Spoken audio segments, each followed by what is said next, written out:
Binalikan natin ang bayan ng Plaridel na matatagpuan sa Misamis Occidental. At ito na nga, pinuntahan na natin at nakita ang napakaganda nilang isla. Ano nga ba ang meron sa islang ito na kahit hindi siya madaling puntahan ay dinadayo ito ng mga taga-ibang bansa?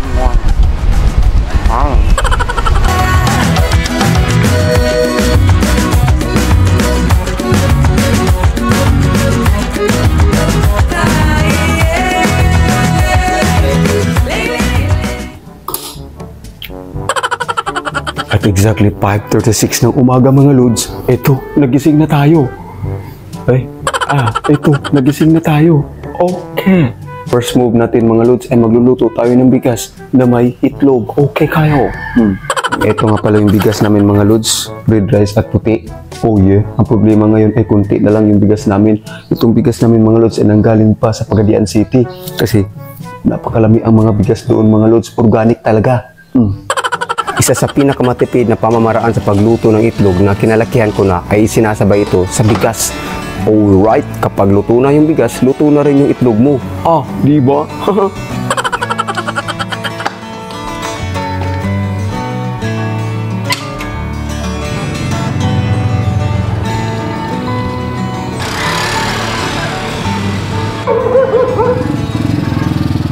Ang lugar na pupuntahan namin ngayon ay ang bayan ng Plaridel na sakop ng Misamis Occidental.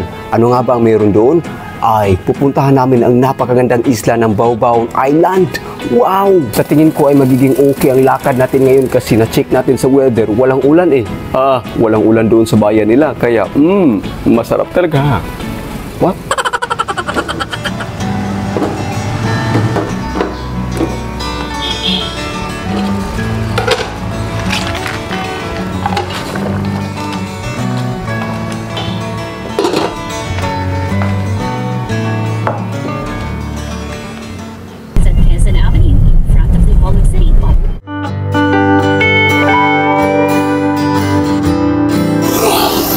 Okay mga lods, bibili muna tayo ng saging. Andito tayo sa bayan ng Pulangco.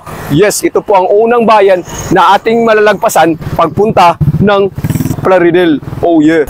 Koy, pila saging? 50 ang kilo. Oh yeah. Pila yung sweet corn te? 35 ang isa? 35 ang isa ng sweet corn mga lods. Akong kuha nun te ha? Wow, ito, video mga lods oh. Kita mo yan mga lods. Mainit pa guys. Duwa po ka sweet corn tayo. Mainit pa mga lods. Umuusok-usok pa. Oh yeah. Maghahanap pa kami ng pagkain doon sa bayan ng Plaridel. So ito lang muna ang mga pagkain na dala natin ngayon. Saging, dalawang siti, pagkatapos dalawang mais pala. Oh yeah. Okay mga lods. So traffic ngayon dito kasi may nire-repair na kalsada. Perfect ng araw mga lods, mainit talaga pero walang tent yung sasakyan namin kaya mainit-init talaga dito sa loob. Oh yeah, okay lang mga lods, love those perme. Andito na tayo ngayon mga lods no, papuntang Barangay Isis. Yep, andito pa rin tayo sa bayan ng Pulangco. Yeah. Oh yeah, sa overtakings natin mga lods, overtakers tayo kasi para makabilis-bilis tayo ng kunti. Oh yeah. Okay, so ganyan mag-overtake mga lods. Okay kayo. Yeah. Cut. Okay mga lods, ito na, andito na tayo sa bayan ng Calamba. So ibig sabihin yan, isang bayan na lang mga lods. Pagkatapos ng Calamba ay Plaridel na.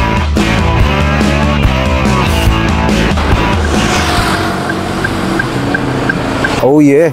So, andito na nga tayo mga lods sa Plaridel. Okay, at napakaganda pa mga lods kasi meron tayong kasama. Siya yung mag-guide sa atin papunta sa Baobaon Island.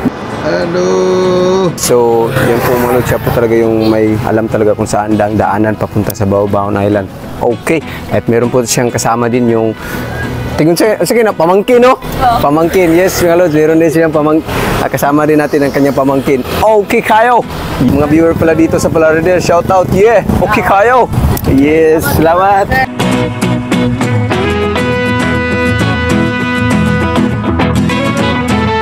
Dire, ma'am, dire street ha? Street. Pupunta muna kami sa kanilang merkado. Oh yeah! So ito pong Plaridel mga lods ay malapit din ito sa dagat mga lods. Kaya isa sa mga tourist spot nila dito ay mga baybayin. Right there. Right, sorry. Right there, right? Ako may sayop, sorry.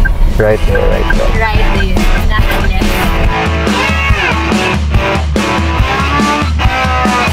Yung points mga lods. 1, 2, 3, smile. Ito po yung merkado nila mga lods. First time natin makarating sa kanilang market. Dalawa palang market nyo dito? Una, first yun dito sa low open. Kani, kaduha man siya sa city. Oh, okay. So dalawa palang market nila dito mga lods.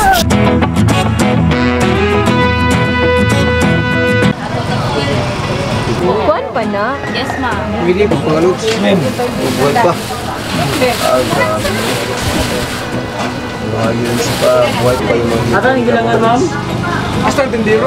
Ito na po mga lods no, yung binili nating isda, sambagon. Isa po ito sa mga napakasarap na isda, mga lods, pang ihaw. Yeah! Si tawag ito, katubit itong anong kutkuton? Ang sagay tawag na? Kanang. Itong kutkuton? Dod, ang sagay nga ito, Dod, itong kutkuton? Tabon-tabon? Ay, kilaw mo nito no, bugi. So meron pala tayong mga viewers dito mga lods no sa Plaridel. Wow, okay kayo. Oh yeah. Oh yeah, lapdos. Okay kayo. May viewer din tayo dito sa Plaridel.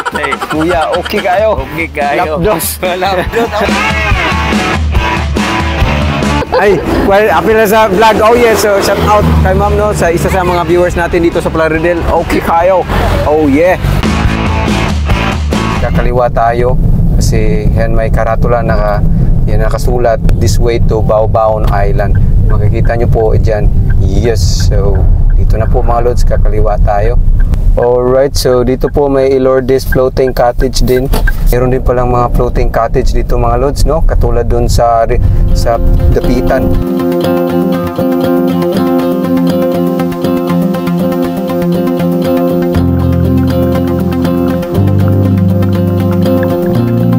Andito na po tayo sa anong tawag dito, footbridge mga lods. So hanggang dito na lang tayo at dito na magsisimula ang lakad mga lods. Oh yeah.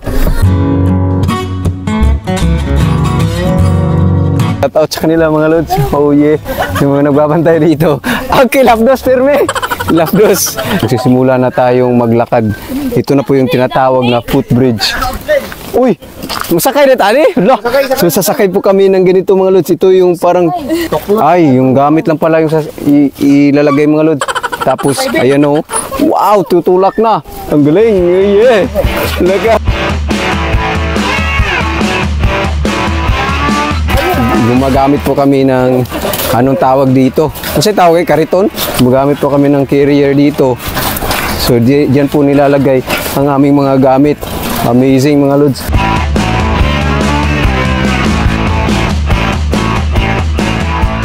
Mga makikita nating mga view mga lods pag naglalakad tayo dito sa Baobaon Island.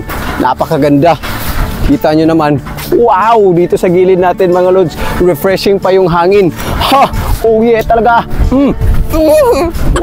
Ang kagandahan kapag naglalakad ka dito sa kanilang footbridge kasi bawat gilid ay may makikita kang mga mangroves. Ayan mga lods oh. Pwede mo pang mahawakan. Napakaganda talaga. Alright. Lods. Okay, so shout out sa ating mga gwapo dito, mga workers, mga lods na gumagawa sa kanilang footbridge dito. Ang purpose po ng footbridge na ito ay para pwede nang lakarin, no? Yung Baobaon Island. Kasi may kalayuan ito galing doon sa kung saan tayo nag-stop ng ating sasakyan. Yun nga lang, hindi pa po tapos ito. Pero tingnan natin kung anong mangyayari or kung anong mga hakbang na gagawin namin ngayon para lang talaga marating ang tinatawag na Baobaon Island. May nakikita po tayo mga tao dyan sa ating unahan. Parang pupunta din ata sila sa Baobaon Island. So may kasama tayo ngayong araw na ito. Wow! Oh yeah!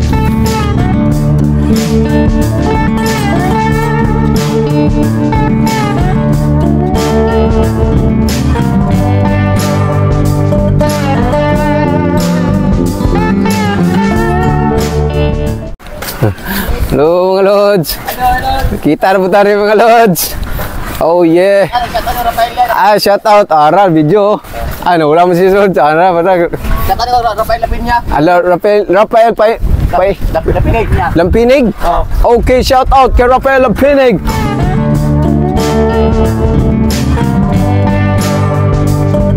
Sa kagandahan, isa sa magandang bagay, pag naglalakad ka dito sa kanilang footbridge, ay makikita mo talaga yung paanan ng footbridge, yung mga mangroves, yung lalaki nilang tingnan, tapos yung tubig malinaw na, dito pa lang malinaw ng tingnan. Parang dito pa nga lang, pwede ka nang lumangoy pwede ka nang maligo dito. Siya nga pala mga lods, itong footbridge nila ay bago po ito. Dati po meron silang footbridge dito na gawa sa kawayan, kaso lang kalaunan ay nasira ito at bumigay na, kaya ngayon ito na, semento na talaga ang kanilang ginawang footbridge. Siguro ang isa sa mga magiging problema natin dito pag mainit yung panahon ay wala kang masisilungan, wala pong bubong ang footbridge nila, pero di pa natin alam, baka gagawa nila ito ng bubong bridge. Pero amazing na mga lods, napakaganda na po nito. Isa po sa mga achievement po ng kanilang bayan ang infrastrukturang ito. Sa palagay ko malaki ang ginastos po nito kasi puro semento po ito tapos nasa dagat pa. Kaya siguradong malaki ang funding po dito. Isa po ito sa pinagmamalaki po ng kanilang bayan.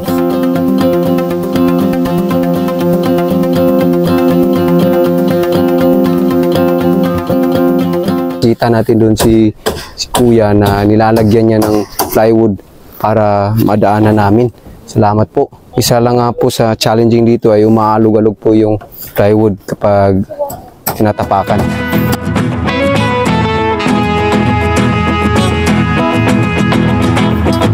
Okay.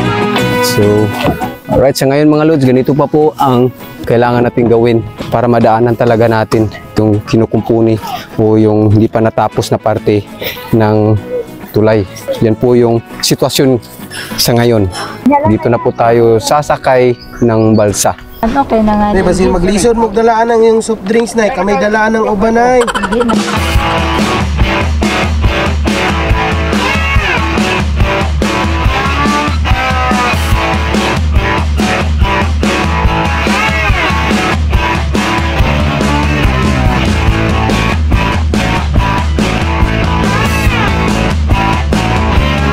Mga reminder na hindi ka po magsusuot ng sapatos kasi nga po mababasa talaga sa balsa.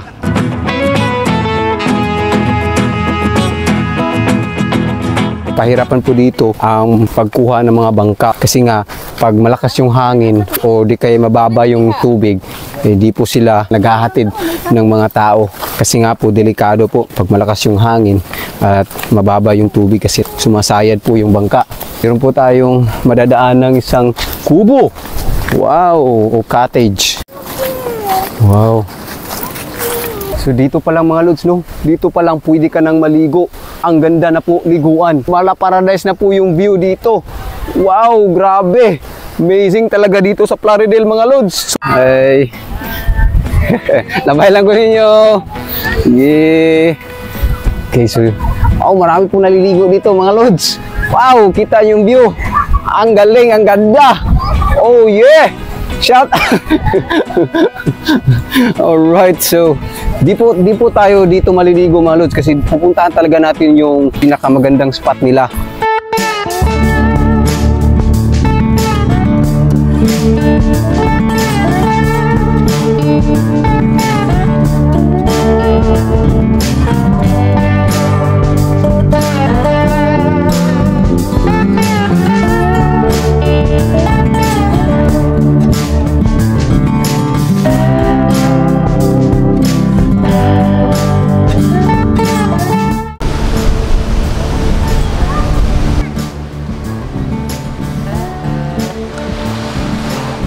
Amazing talaga mga lods ang view.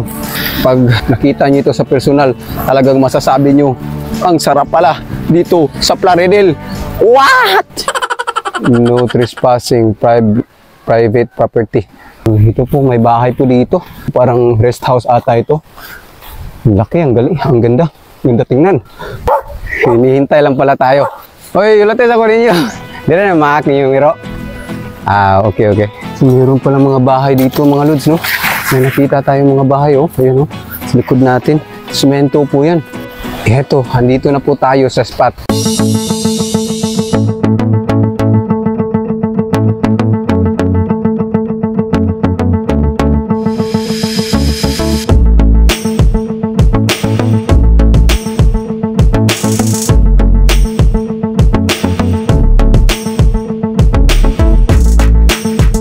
So ito po yung bayad dito, no? 10 pesos kada usa sa lahat. Yan po, sagol-sagol na po ang kuan dito. Dito pala sa spot na pinatatayo natin. Marami palang mga nakahilirang beach resort dito. Iba-iba po yung mga pangalan nila. Yung iba may entrance, yung iba wala po. So dito po sa aming pinatatayuan, dito ay may bayad po dito. 10 pesos po yung bawat ulo. Iwan ko lang kung parang Boracay na ba ito sa inyo. Pero sobrang ganda talaga para sa akin ang baybayin na ito. May brown, may puti. Sabi ng asawa ko, yung buhangin daw dito ay magkahalin tulad sa buhangin ng Palawan. So ganito po kaganda ang maglakad dito. Susubukan nating maligo dito para talaga matilawan natin kung gaano kasarap dito maligo mga lods, kasi yung tubig ay napakalinaw. Kaso nga lang medyo malakas yung mga alon ngayon dito kasi malakas yung hangin eh. Pero diyan lang tayo sa gilid mamaya-maya. At napakaganda pa ng timing natin kasi yung weather, yung panahon ay mainit. Okay, maliwalas talaga ang langit, kitang-kita nyo naman. Okay kayo. Shoutout pala sa ating mga viewers natin dito sa Plaridel mga lods. Dito lang sila naliligo. Yung isa natin dito, follower po natin yan mga lods, yung naka-green. Asa mo diri sa Plaridel mga lods? Asa mo nagpuyo? Katipunan Katipunan eh mo de. Katipunan eh mo de. Apil na sa vlog. Gana de mga itlogers, mga gwapang miming. Oh yeah. Okay kayo. Welcome to Bawbaon Island. Ang puti talaga dito.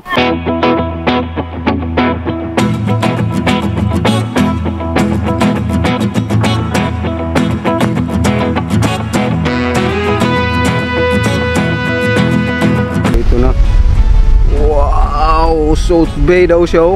Lalagyan na ng asin ng ating tulingan at masarap na talaga.